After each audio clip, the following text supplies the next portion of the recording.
attacks, false flag terror attacks, Bill Gates, Henry Kissinger, New World Order mind control, Bank of America stealing homes with cut and paste mortgage loans, police, state, taser guns, FEMA camps, land run, Monsanto rules the food supply while big pharma coats your mind. Prison system, puppeteers, foundations, fund bills, funding evil, 3 years, world's not as it appears. CIA smuggles drugs while Wachovia knows smuggle on them. They give the proceeds to the owners of the Federal Reserve Bank.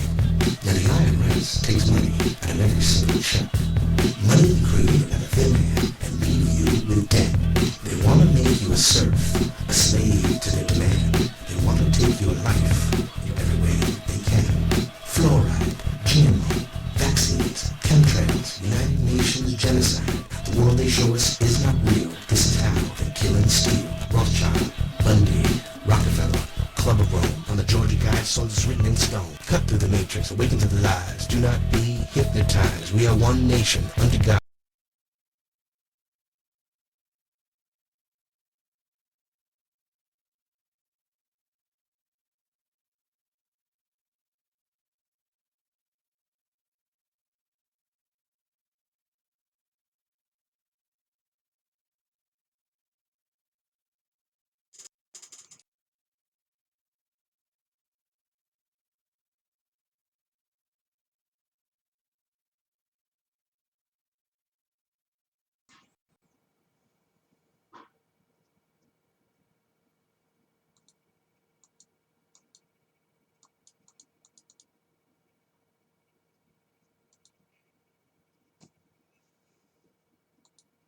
I'm Howard Nima, and you have to listen to the great. For that.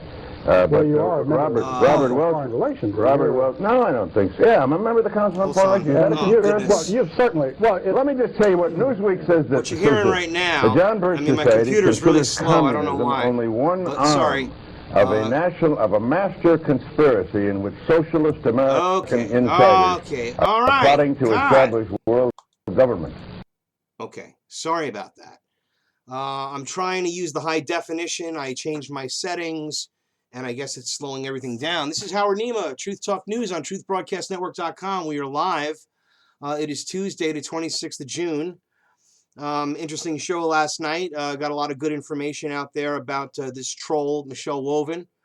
But today's show is going to focus entirely on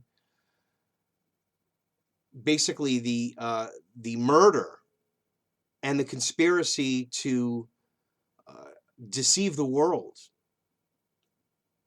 with this world government that has been put into place. And Larry P. McDonald, congressman, started his political career, and he was a physician, started his political career in 1974.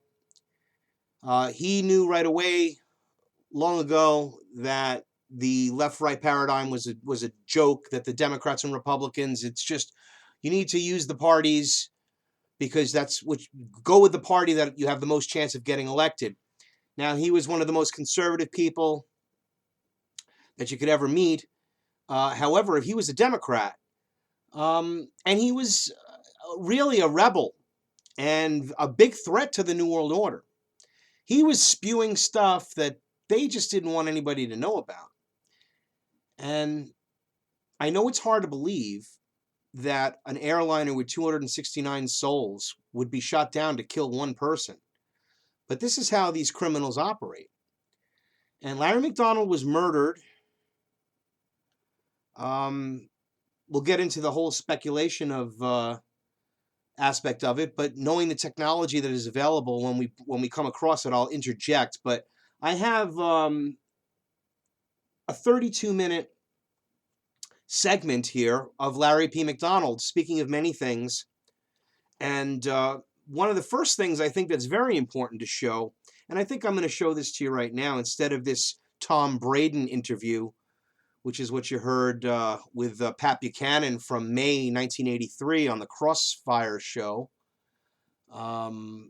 It's important because the lies are so obvious now, looking back in time, because, ladies and gentlemen, I think I'm going to say this from now on every show, past is prologue. If we do not look to the past and remember it, we are doomed to unfortunately relive it. This is over and over again. History has proven this to be true. The mind control that the social controllers have on us to deflect our attention, to distract us, to keep us involved in things that allow them to continue doing their fleecing, their murdering, their raping, their pillaging, and their destroying of the sovereignty of this country. Now, I am a member of the John Birch Society, and the John Birch Society was founded by Robert Welsh, who, again, in the media, they say he stepped down. He did not step down and Larry P. McDonald became the president. He moved up. But again, that's how popular history remembers this. Popular history is generally a lie with a little tiny bit of truth in there, just that had a little bit of relevance. I mean, the stories of truth compared to what we remember in history, what they put in the books is not what happened. So the beautiful thing about YouTube, the beautiful thing about the internet, and that's why these globalists hate it so, is that we have the ability to look back in time. We have the ability to capture periods of time that have been captured and look at the words that are spoken and the insights that are given. And then remember back then how these people like Larry P. McDonald were called radical, crazy, lunatics, extremists. And these are the things they say today about the patriots, the things they say today about people like myself. I'm not a radical. I'm a patriot. I love my country. And unfortunately, these evildoers use those that love their country to manipulate them, to do the bidding of their corporate interests and the bringing in of the world government, the Agenda 21, toppling regimes left and right, the CIA. I mean, how many Operation Ajax? Just go on and on and on and on and on down the road. Toppling governments, Gaddafi, Saddam. And what happens when they bring freedom and they restore stability? Like George Bush said in his New World Order speech, that's what we're doing. Right. Well, I think the best way to do this is to divide it into two sections. One section is going to be the financial section, and the other section is just the obviousness of the New World Order agenda through the Council on Foreign Relations, which is revealed here by Larry McDonald. But I think it's more pivotal considering the problems that we have in today's economy, that we look back to the year 1976, when Larry P. McDonald gave a speech regarding the current conditions in 1976 of the economy and the direction that we were going and things were happening. And it's laughable, the numbers, as tremendous as they were back then, are laughable, and we could only hope or wish to have such a small, insignificant debt that has befallen us through this criminal crime syndicate known as the Federal Reserve IRS crime syndicate. It is definitely a system. It is a system to fleece the wealth of the American people, and slowly through the Council on Foreign Relations to bring our State Department and the State Department's policies toward this new world order. Now, I also have the pleasure of you're going to be hearing from Hillary Clinton speaking on this and stuff back in those days, far, far old stuff, interesting stuff, and about the truth of what's really happening. Now, again, Larry P. McDonald was really ruffling some feathers. He was the head of the John Birch Society, and in September 1st, 1983, he was shot down while leaving Anchorage, Alaska, on his way to Korea for some work with one of the organizations that he was a member of many different organizations, which is again a constitutional right. And this particular group, that it had something to do with the John Birch Society. They were told to go to Korea. Now, when they left the flight, it was late on August 31st, and somehow they veered 300 miles off course. They were warned by Soviet aircrafts that they were entering Soviet airspace. They were warned over and over again before they were engaged and shot down. 007. Now, in that time, there was a lot of espionage going on between the Soviet Union and the United States. Little history lesson there. And they were using passenger-like planes to receive and transmit various types of high-tech technology and surveillance technology that we know the CIA and our government has and utilizes and even uses against its own people. So this plane veers off course somehow, and they warn them, and they attribute the entire thing to pilot error. The plane is blown up, everybody dies, Larry P. McDonald's body is never found. They never find anything, really. There are no remains. And in 1992, the Russian premier, I forget his name at the time, found the box and gave it to America, and they had this big ceremony. And they just sealed that deal like they sealed the deal with 9/11, like they sealed the deal with the Gulf of Tonkin, like they sealed the deal with the Liberty, by lying to the people. Well, without further ado, let's listen to probably one of the greatest, my true American hero, patriot in my eyes, is Larry McDonald. In fact, I wanted to use him as my, when you go on Facebook, it has who do you admire and things like that, and you put in Larry P. McDonald, it doesn't let you do that. It also doesn't let you do that for Hitler. So somehow Facebook, Fascist Book, is equating one of the greatest patriots that ever lived in this great country of ours with something that would be offensive. Well, it's offensive to the New World Order. And if you don't think that they attack us, they do. If you think that we are making things up, we're not. If you think that this isn't really important, that we spend this time doing this, you're very misinformed. So, as I said, past is prologue. Let's look into the past to find our future. And unfortunately, it reveals our present. And I'm going to start with this educational aspect through the financial distress that we're under in this country right now. And let me just get the actual clip I had here. Larry McDonald, Economic Freedom. And I'll set up the framing. Yeah, the other one I had set up, but this is, I think, more important because what we're dealing with now, obviously, will reveal the New World Order through this that 10-minute piece on Crossfire. But I think the economic freedom piece here is going to speak volumes, ladies and gentlemen. And this is the late, great patriot, Congressman Larry P. McDonald. Basis or system of prosperity, which came to be known as a free enterprise system. I think it gains its strength not because it is a system, but because of the lack of a system. In short, the government was to stay off your back and out of your pockets, or to stay away from the farms, away from the businesses, away from the professions. The government was not to be involved. We've seen a great change in my lifetime, certainly in the 20th century, away from the limitations placed upon our society by a Constitution, and most particularly a Bill of Rights, which were essentially negative documents restricting the growth and activities of government.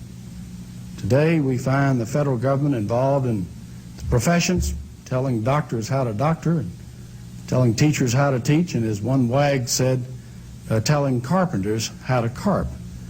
But we have seen the tremendous growth in government in the 20th century, an explosive growth far beyond the boundaries imposed by our Constitution. Today, there's hardly a single area of activity in this country or indeed around the world where the United States federal government is not involved. This has produced, of course, an explosive growth in the cost of government. Politicians are reluctant to raise the taxes directly to pay for that explosive growth. This means deficits. And out of the deficits, we have a growing national debt, where today just servicing that debt has become the third largest item in the federal budget. And to further service the debt and the creation of new money, we have had the development of a central banking apparatus, in this case the Federal Reserve System. Now, our founding fathers had a great argument over this point of the question of a central bank, and there's been argument down through the decades on this point.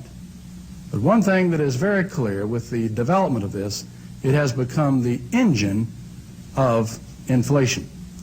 Thomas Jefferson, in warning about the question of a federal debt, had this to say: "I place economy among the first and most important virtues, and public debt as the greatest of dangers to be feared.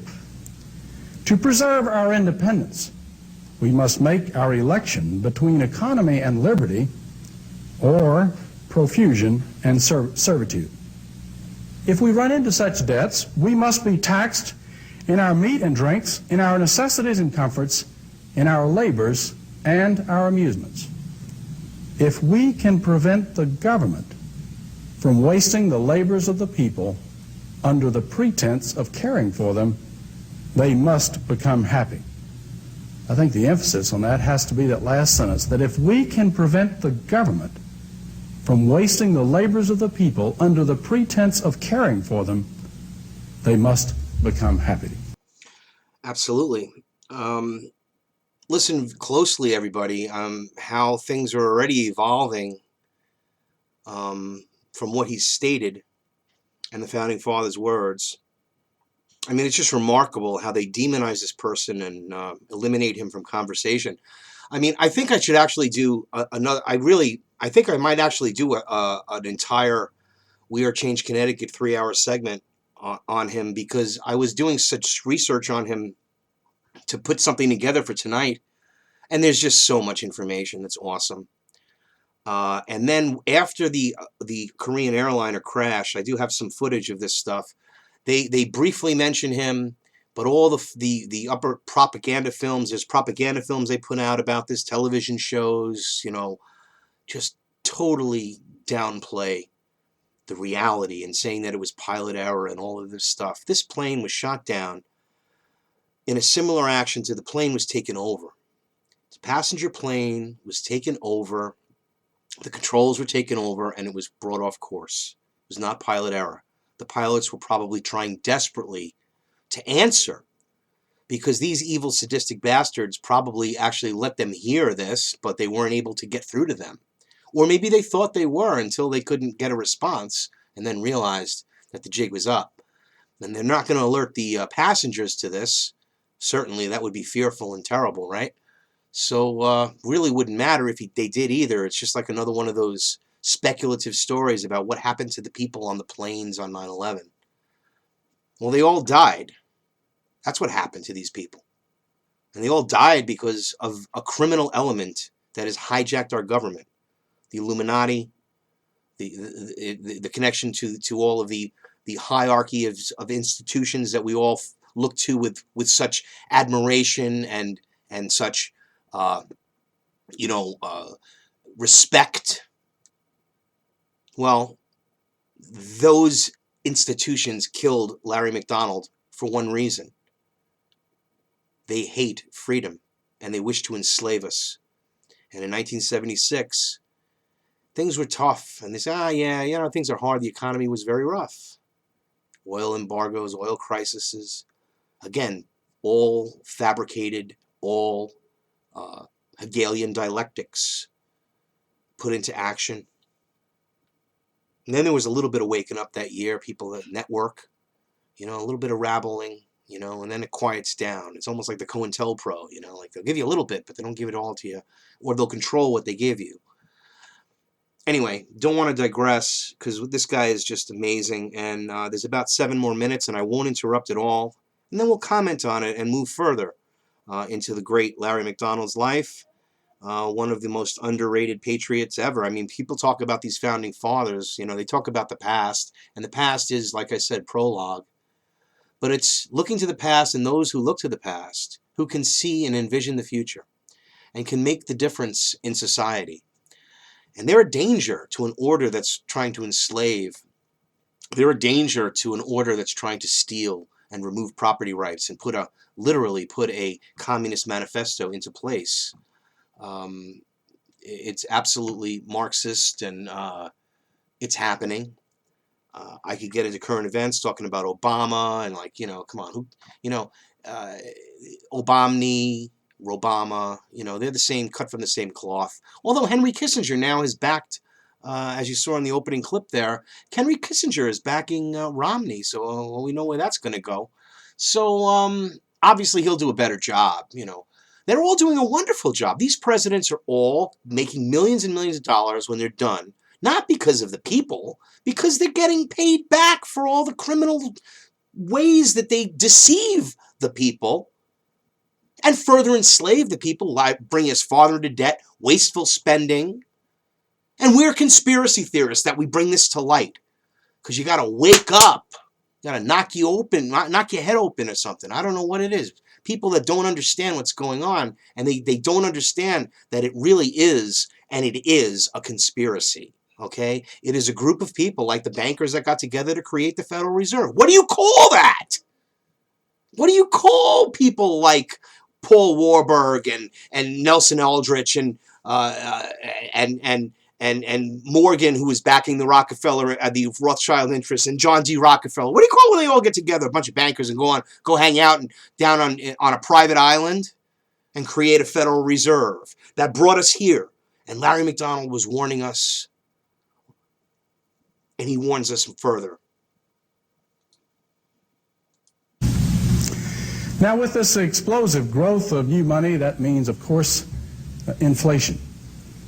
And I know that many people are being led to believe that politicians in Washington during the political season are going to save us from the ravages of inflation. Perhaps if you only remember one thing tonight, I hope you will remember at least this, that politicians do not fear inflation. They love it, because inflation is the mechanism that allows them to expand the currency, to satisfy, to make up the deficits that allow them to pay for the expanding federal program, to satisfy the special interest groups, to guarantee their elections. Politicians do not fear inflation. They love it. It is the mechanism for buying votes, in so many cases, to ensure their re-elections. So many people today have the attitude that inflation is a problem of rising prices. Indeed, we are led to believe that this is the case. And as long as we lack an understanding of basic issues, we will continue to be plagued with problems like inflation. But saying that inflation is like rising prices is just about as foolish as saying that wet streets cause rain. It's the other way around. Inflation is an increase in the money supply. Who causes inflation? Well, two groups. Counterfeiters can cause inflation when they run off pieces of paper in their basement, printing them up, passing them out in society, because by so doing, they steal from society as a whole. Federal government, to make up the deficits, servicing the deficits, and creating new money, whether by direct printing press or bookkeeping entry or borrowing from the capital markets, also is passing out new money without backing. The principle of immorality remains the same. Counterfeiters, we catch them, we put them in jail. In the case of government, we frequently return the politicians to office, praising them as great humanitarians in their process of expanding the money supply. This tremendous growth in inflation, in government, has brought us the deficits and debt, exactly that as feared by Thomas Jefferson and many other of our founding fathers, to where today we have the greatest debt in the history of the world, approaching officially $1 trillion. Okay, now I had to stop, because listen to that. Approaching $1 trillion. Do you know where we are now, ladies and gentlemen? Do you know where we are now? How about like 16, 17 trillion? Do you know how much money that is? I mean, it's imperceptible. That's 17,000,000,000,000,000,000,000,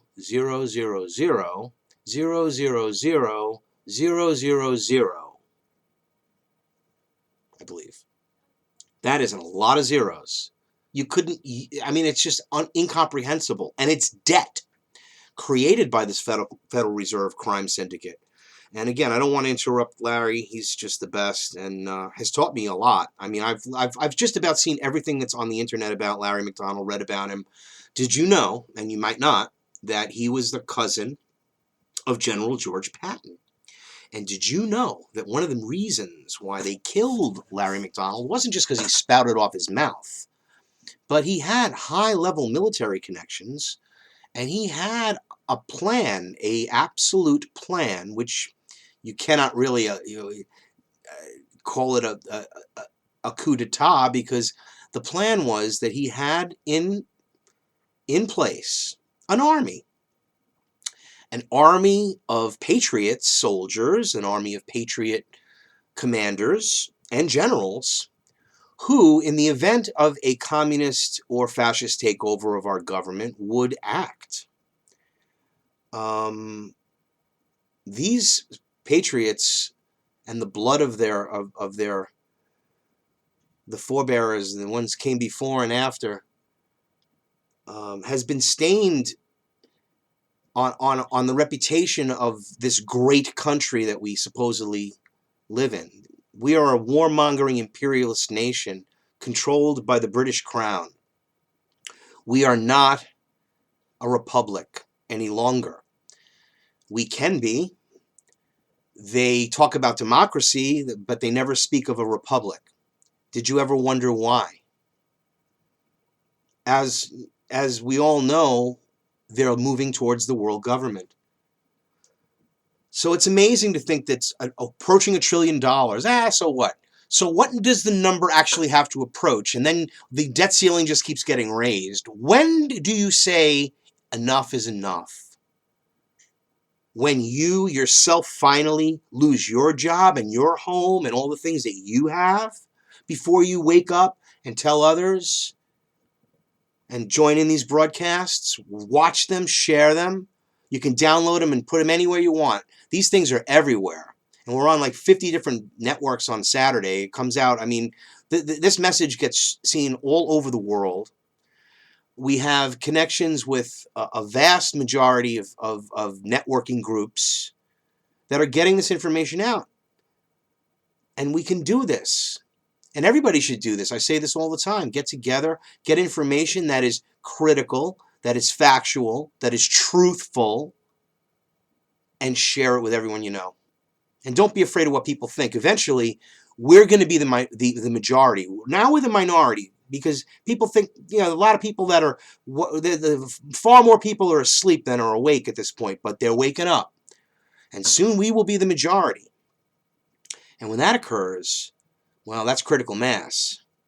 So, all right, enough ranting. I guess I can't really help it, because and I'm going to have to comment on some of these things. I just can't say I keep my mouth shut for the next 3 minutes, but I'll try. Okay. Again, Larry McDonald on the $1 trillion of debt that we were approaching in 1976. But you know, when you go to the areas of unfunded liability, you're looking at a debt approaching $8 or $9 trillion. If you handle the government accounting in the same way that you would handle in the case of a private business or profession, in the area of promises made but money not in the till, you're looking at a massive debt of 7, 8, or 9 trillions of dollars. The interest on the debt is today the third largest item, as I mentioned, in the national debt, in our national budget, costing us at a rate of over $2,300 per second, 60 seconds to the minute, 60 minutes to the hour, 24 hours a day, 365 and a quarter days a year. You know, just to cover this takes about $60,000 in time, just to review the massive importance of the cost to the taxpayers just by that third segment of the budget. With the growth of government, we have seen a strangulation of our productive society with agencies such as EPA, OSHA, and many others, that vast alphabet soup in Washington. We're finding that American productivity is grounding down to the level of stagnation. Competing countries such as West Germany, Switzerland, and Japan are expanding their productive capability per person at a rate of 10, 12% steadily right along. This has meant that in the competitive world of the world markets, we find that American goods have increasing difficulties. Well, the simple answer that many people propose is the way to solve this, of course, is just simply higher tariffs. But you know, the last time we adopted that philosophy was back during the late 20s, early 30s, and with the Smoot-Hawley Tariff Acts. And most economists will agree that the great worldwide depression was linked to the tariff wars of that period. There wasn't anything very good about the last great worldwide depression, and I certainly don't think that many of us would agree that we need another one today. There's been a basic shift in the philosophy of our society and philosophy of government away from the concept of the government's function to protect life and property and over to a concept of government being the agent for the redistribution of income. Today, 60% of the federal budget activity, of the federal government's activity, is that category known as transfer payments. This is where you use the power of government to take money from those who earned it and transfer it over to those who did not. This means that in the process of doing that, we're increasingly penalizing the productive sector and subsidizing the non-productive sector. So that your government's major function today is that of being the leveler of society in the redistribution of income. Now, one thing is very clear in reading the writings of our founding fathers, in writing the Constitution and in adding the Bill of Rights, the first 10 amendments, they did everything they could to make the leveling of society as a function of government unconstitutional. Today, that's 60% of the federal activity. You know, I speak to a lot of high school and student groups. I frequently ask the students in philosophical terms, what is the proper function of the federal government? The typical answer is that government today should provide me with those things that I feel that I need that I cannot provide for myself. Unfortunately, this is not an atypical answer. This is the traditional or typical answer. This has brought about a tremendous change where more and more people are being led to believe, you know, it's a lot easier to vote yourself a living than it is to work for a living. I think the growing welfare rolls reflects the continuing attitude of government's function as a provider rather than a protector. Basis or system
Now, he also says, and here's Director John McManus, that's your public relations director, saying that former Secretary of State Alexander Haig and CIA Director William Casey are two of these master conspirators who are plotting to establish world government. Now, what do you say? That kind of silly, asinine statement is what makes people laugh. That's the John Birch Society. Well, Tom, I'm sure being a long-standing member of the Rockefeller apparatus and as a member of the Council on Foreign Relations of long-standing, you're fully aware that there is an elitist core in this country that has seen value in subsidizing communism or protecting communism. It has?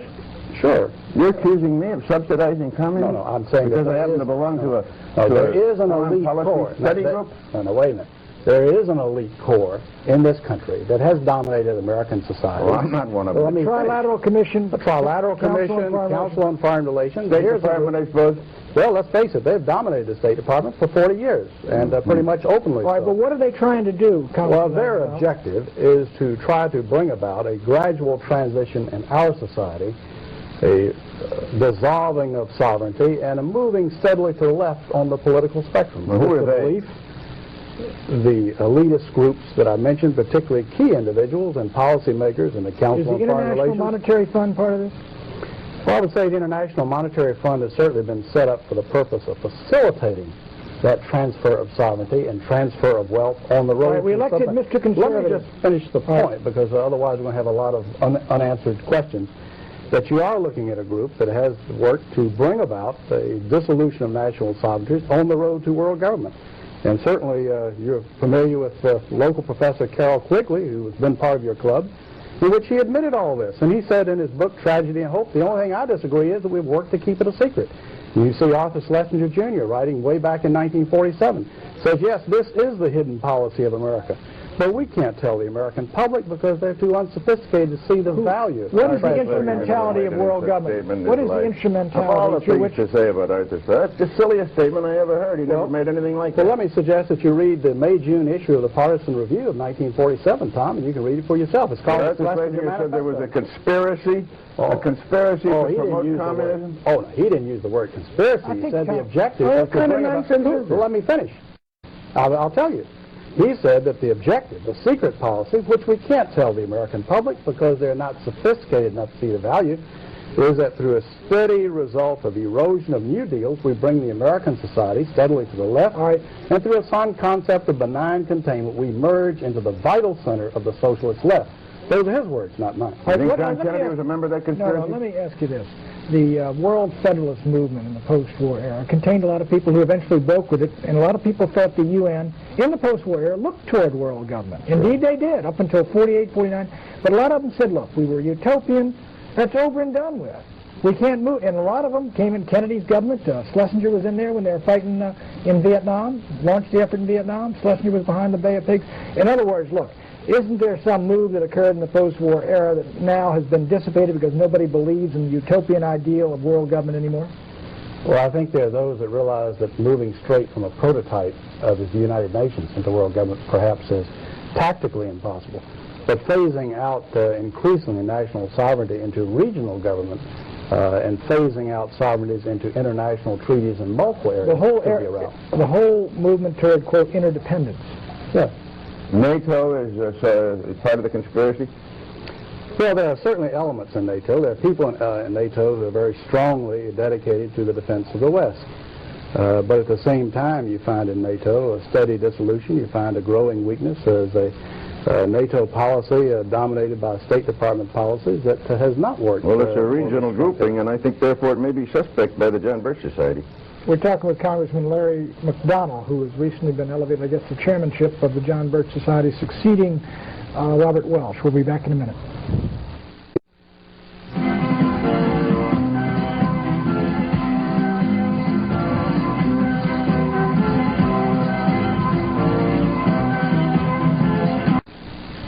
Welcome back to Crossfire. Our guest is the new chairman, recently named chairman of the John Birch Society, Congressman Larry McDonnell, a Democrat from Georgia. Mr. McDonnell, your predecessor believed that the PTA was too left-wing, and that and the John Birch Society at one time tried to infiltrate it, or so he said. He used the word infiltrate. You still, is that part of your program now? Well, I think when the PTA comes out in its program for the test ban treaty, and when the PTA comes out for gun control, and comes out for obviously national legislative programs that have been linked with liberaldom, having nothing to do with education of our children. I think many people are wondering what in the world is the PTA doing, and that includes members of the John Birch Society. Well, I wonder about you. I wonder about you. I looked you up. You're the biggest joiner that I've ever seen in the world. You belong, as I counted them, to 67 organizations, among which are the National Rifle Association, the American Pistol and Revolver Association, the Committee for the Right to Keep and Bear Arms, the Second Amendment Foundation, and the Citizens Committee for the Right to Keep and Bear Arms. Well, Tom, I think there's a real drive in this country to try to destroy the realization of our citizens that they have a fundamental constitutional right to keep and bear arms as the Constitution allows. And unfortunately, there are those in our society, including elements of the PTA nationally, not always locally by any stretch, but nationally, who would believe that the federal government should restrict the right of citizens to keep and bear arms. Can I What get kind back of to grades do you give Ronald Reagan as president? And what kind of grades is the John Birch Society giving? Well, I would say in his speeches, Pat, you'd have to give him close to an A, B plus to an A, but in his performance, What's most disappointing? Well, I think the fact that the rhetoric is going one way and the record is going another. Let me ask you about this conspiracy again. Well, you can take the issue of one of the major problems of this country is inflation, right, and the problems of the destruction of the dollar. And the fact of the matter is, in spite of promises to the contrary, Reagan has not moved to correct the deficiencies. We're now back to Keynesian economics, despite comments to the contrary. Do you think that's a result of the conspiracy you mentioned? Is there somebody working on them to get the inflation so that this country will be weakened? Well, as a man who campaigned against elitism, as a man who in his campaign rhetoric said that he would not be having the Council on Foreign Relations trilateral types dominating his cabinet, he's got about 250 members of such in his administration. Well, let me ask you about Bill Casey. Now, I've known Bill. 250 members. I've known of the trilateral commission. I've known Bill Casey in the administration. I've known Bill Casey, the director of CIA, since World War II. As a matter of fact, in World War II, he was my boss. Now, you're a public relations director of the John Birch Society, says that Bill Casey is a part of this conspiracy that's trying to bring about world government. Before he became CIA, one of his big jobs was aiding in the transfer of technology and goods and so forth to the Soviet Union, helping the Camel River Project, the Export-Import Bank, helping to finance these Is the things. Export-Import Bank part of the conspiracy? I think the whole drive, that the fact that the American people have been tapped steadily, especially since World War II, to finance their enemies and to have the massive technology transfer to those who would do it. You know that from the Braden Doctrine in the agency, which you're very familiar with, and the feeling that we must somehow subsidize the, quote, non-communist left. That's among our so-called allies. Braden was and in country after country, that turned out to be the communists, the crypto-communists masquerading as that's Mr. Mitterrand, who has taken the strongest position against the Russians of any Western European Well, nation. he was about to lose everything at the polls, and he had to show some sign. It's very difficult to say exactly how far that will Congressman McDonald, he's been using the term conspiracy. No, I didn't use it. For heaven's sakes, Pat. The John Birch Society used it. I don't want to go through the tape. Well, it is. Don't blame it on me. He used it. You've used it 45 times. That's right. They say this is a conspiracy. I want to know what the conspiracy is. I'm trying to find out who's in it and what agencies of government in it, because I want to fight it along with you. You look be. like... Great, Tom. Let me tell you, Tom. You tell me, how can I join the John Birch Society? Well, gosh, Tom, you got no problem at all. All you need to do is write a letter to the John Birch Society, Belmont, Massachusetts, 02178, and tell them that you would like to purchase for $2 a copy of the Blue Book. Tom, you read it, and I think if you're a dedicated American, you will agree with every word. Then you get in touch with me, and we may even sign you up. Yeah, but it says here in one of your publications, not just anyone can be a Bircher. Now, how can I be a Bircher? Anyone. Now, if you don't believe in the Constitution and limited government and free enterprise and biblical values of morality, I believe in all those, but I don't believe there's a conspiracy. He'd make a lousy candidate. Tom, you know, as a matter of... Pat a member of the conspiracy, he's a member of the press. Let me ask you, Mr. Braden's used for the 47th time the term conspiracy. Now, let me ask you seriously. When you use people like Casey, who's on the Council on Foreign Relations, David Rockefeller's Trilateral Commission, what do you mean Or do you mean? Is that your term, the term conspiracy? Well, there are many different levels of the problem. But yes, the term has been used, the term of conspiracy. When you have a group of people... I mean, they're actively collaborating, and at the other end of that point of collaboration are communists, and on this end of the point of collaboration is Bill Casey and trilateralists and CFR Al guys. Haig. You have people who are part of the elitist structure of this country that have dominated this country openly for 40 years. I know, but they're not... Is that a conspiracy? Now, wait a minute. If people quietly working together for evil objectives, two or more, that by definition is a conspiracy. You have, by their own admission, you look at The Tragedy and Hope by Professor Carroll Quigley. He's a member of this elitist group. He says, sure, we've been working this. Sure, we've been collaborating with communism. Yes, we're working for a global accommodation. Yes, we're working for world government. The only thing I object to is that we have kept it a secret. And I think we've gone so far along, we should come out and say, I bet you "Oh, $1.50 that Bill Casey doesn't know who Professor Quigley is. I don't. He's at Georgetown a number of years ago.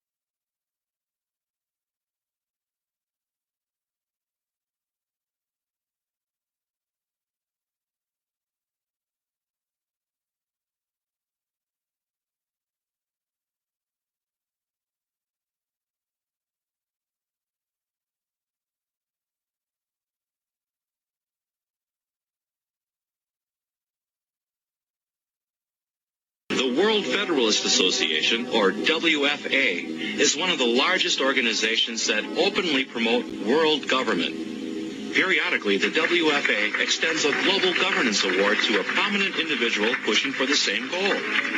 Former CBS anchorman Walter Cronkite was among the recipients of the WFA award. Thank you very much. Today we must develop federal structures on a global level to deal with world problems. We need a system of enforceable world law, a democratic federal world government. In a closed-circuit hookup, Hillary Clinton congratulated Cronkite. For decades, you told us the way it is. But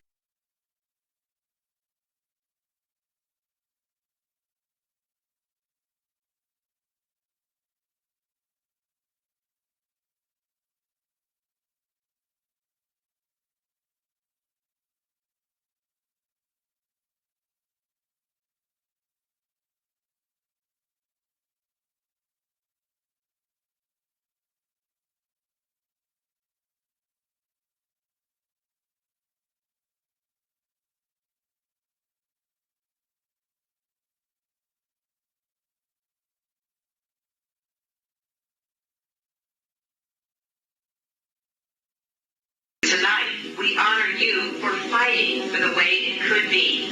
In 1993, the WFA honored an editor for Time magazine for an essay he had written entitled The Birth of the Global Nation. Nationhood as we know it will be obsolete. All states will recognize.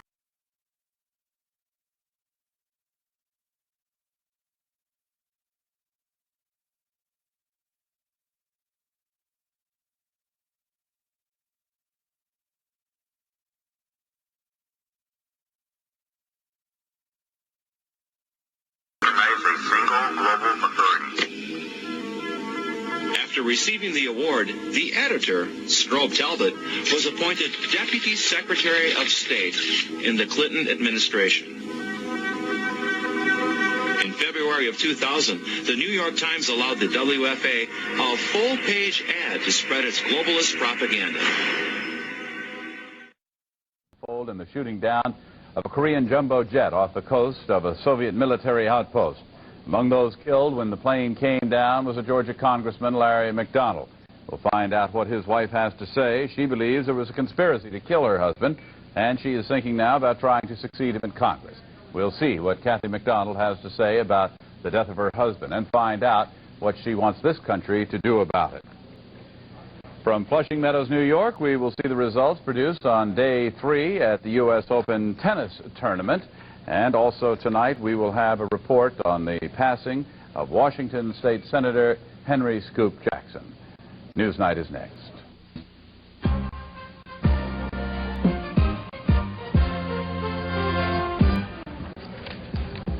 Hello, this is Newsnight on the Cable News Network. The ruling party in Israel picks a new leader. President Reagan sends more Marines to the waters off Lebanon, and a killer dies in the gas chamber.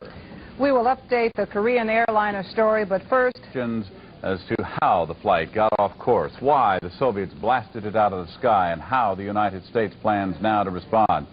President Reagan may answer some of those questions in just about 10 hours. He'll be addressing the nation just before noon Eastern Time. The Soviets may never reveal why they made the attack. Their answers so far have only angered the White House and the rest of the nation, which has labeled the incident as inexplicable, barbaric. The United Nations will look for some answers on Friday when the Security Council takes up the question. One thing is certain tonight. 269 people died when a civilian jet was attacked. Jim Clancy reports on that attack and on the search for bodies in the Sea of Japan. Heavy fog hampered search efforts in the area of Sakhalin Island. There is almost no hope that any of the 269 people aboard Korean Airlines Flight 007 will be found alive. At least 30 Americans, including Congressman Larry McDonald of Georgia, were aboard the plane, which the State Department says was shot down by a missile fired from a Soviet Su-15 fighter. Because of the sophisticated navigational equipment aboard the Boeing 747, Korean airline officials say they do not believe it strayed off course. But at the State Department Thursday morning, Secretary